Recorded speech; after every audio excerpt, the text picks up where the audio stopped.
Ahora vamos a analizar cómo se verán afectadas las inversiones de los latinos con la llegada de Donald Trump o de Kamala Harris.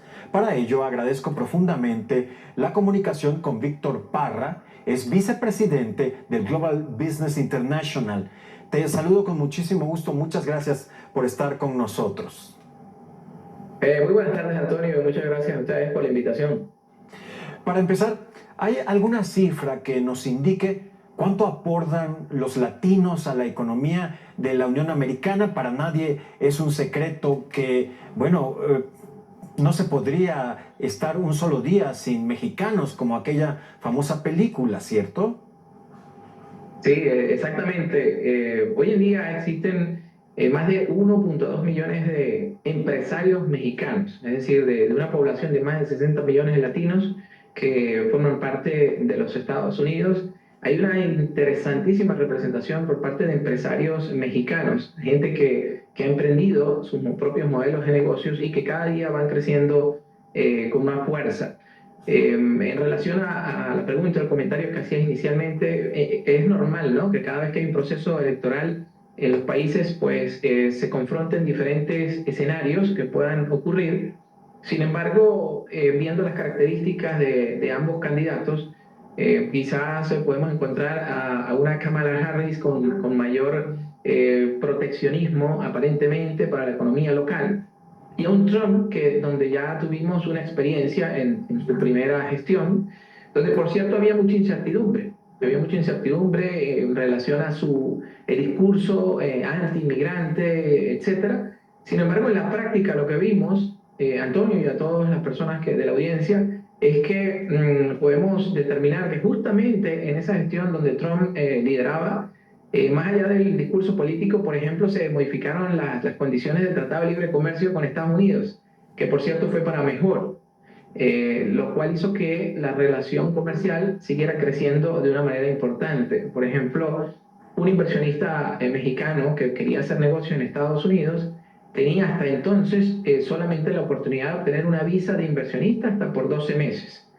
Y esto cambió para poder otorgarle hasta 4 años. Es decir, hoy en día, después de esos cambios que hubo en el Tratado de Comercio entre ambos países, tanto los mexicanos que quieren hacer negocio en Estados Unidos como los americanos que quieren hacer negocio en México pueden obtener una visa inversionista que le permite vivir legalmente durante hasta 4 años, la cual puede ser renovada indefinidamente. Y no solamente beneficia al inversionista, sino a todo el grupo familiar en caso de que sea necesario para establecerse y hacer crecer la inversión y los negocios, ¿no?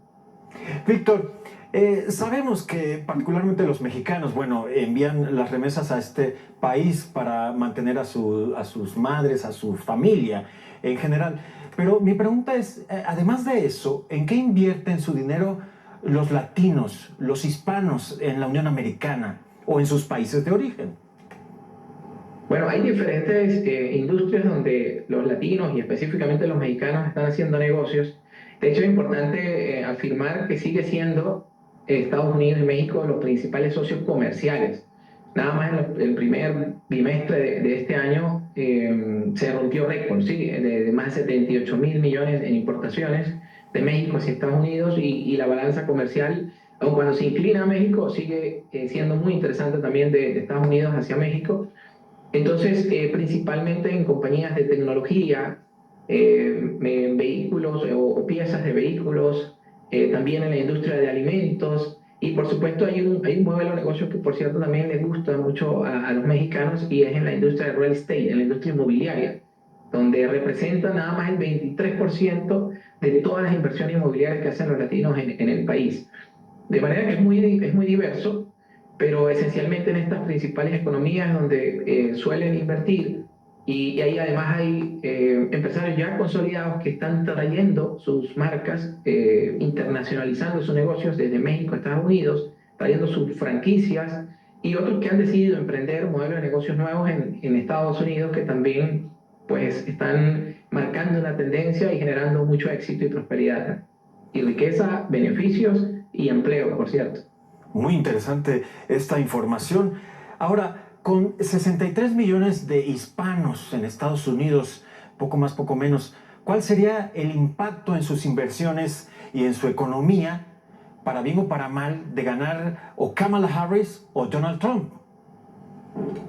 Yo creo que independientemente del estilo o de gobernar de cada uno de estos candidatos, hay que tener claridad en que, por supuesto, es beneficioso para ambos gobiernos o para ambos estados. Más bien, en la relación comercial que existe, debemos tener presente que para México fue muy favorable digamos, esa guerra económica, entre comillas, entre China y Estados Unidos, porque hoy en día más bien hay compañías que están en Asia, que estaban establecidas en China, que están buscando posicionarse en México para poder mantener esa relación comercial con los Estados Unidos.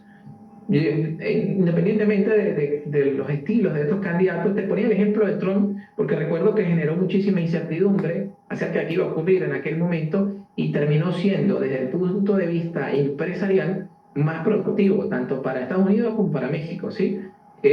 Fue muy buena la relación, porque bueno, quizás por ese nombre de negocios, estaba pensando exactamente en que las relaciones comerciales pudieran crecer y fueran más favorables. Creo que, al menos por el estilo de la candidata de los demócratas, probablemente, al menos en su discurso, ha buscado proteger un poco más la economía local con el tema de los empleados. Y, a ver, habría que mirar en la práctica también, de nuevo, que no necesariamente el discurso como que siempre va acompañado de las acciones o quizás específicamente ese discurso si se refiere, por ejemplo, a inmigrantes ilegales o a inmigrantes o personas que van a hacer negocios o van a hacer turismo, que es otra, que es muy diferente. Entonces, más allá de esto, yo creo que hay una relación que prevalece en el tiempo, que es histórica, que ha ido creciendo, y hoy es un buen día para poder hacer inversiones entre ambos países. Sin duda que esa relación estrecha, además de la ubicación geográfica, las facilidades de logística, transporte, la calidad de los productos mexicanos y el valor de la mano de obra en relación a lo que pueden costar en Estados Unidos. Yo creo que hay muchas condiciones para pensar de que esta relación tiene que seguir creciendo. Por supuesto. Víctor, fíjate que estaba yo verificando una encuesta de Bloomberg News sobre economía e inmigración serían los temas que más preocupan a los votantes y en ambos se incluye, por supuesto, a los latinos. ¿Qué balance tendríamos al respecto? De nuevo, yo creo que yo soy optimista, al menos en lo que la experiencia que hemos tenido durante muchos años trabajando, pues, tanto con inversionistas como con personas que a través de esa inversión quieren obtener estatus legal migratorio para vivir y poder crecer sus negocios en este país, ha sido favorable, ¿sí? Te decía que, por ejemplo, en la época de la administración Trump, y que también se ha mantenido hasta cierto punto en la de Biden, muchos inversionistas han venido a hacer negocios a Estados Unidos. Hoy en día tienen posicionados sus negocios, sus marcas, productos, servicios, y al margen de ciertas políticas migratorias que ciertamente también se pueden quizás apretar un poco más, pero en otro mercado, no exactamente los inversionistas.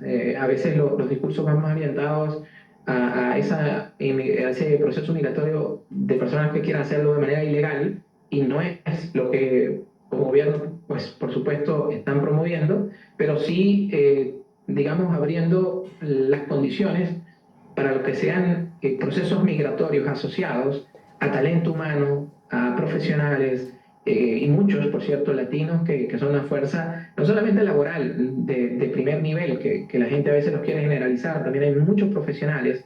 En las universidades están llenas de latinos exitosos, brillantes, inteligentes, que también aportan a empresas, o sea, están los empresarios, los que desarrollan su propio negocio, pero también quienes trabajan para compañías americanas y que aportan un gran valor. Claro. Entonces creo que hay que discriminar o más bien separar y entender e interpretar los discursos de los políticos cuando se dirigen a un proceso migratorio específico y diferenciarlo de otros que tienen que ver más con un tema de empresas profesionales a lo que sería un proceso de protección para barreras migratorias ilegales, porque bueno, ya es otro tema diferente, ¿no? Ahí creo que es importante puntualizar, porque a lo que nosotros nos dedicamos, digamos, lo que ha orientado a los inversionistas, ya hemos visto una tendencia diferente, ¿no? Donde más bien se abren las puertas para los negocios que se quieren hacer.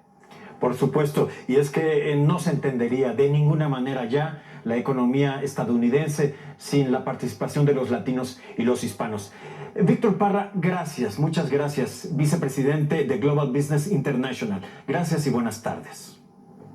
Muchas gracias. Buenas tardes.